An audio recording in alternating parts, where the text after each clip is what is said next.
Shikshana Ratna Award Ceremony 2025 begins.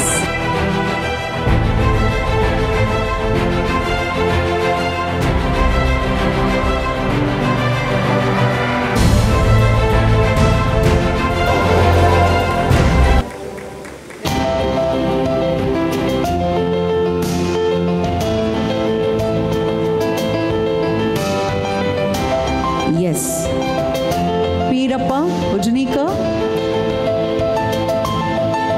Institute name Mother Teresa School, who is from Bidar, Visionary President in Education and Community Service category adiyalli, has been honored for their visionary role as a president dedicated to excellence in education and community service.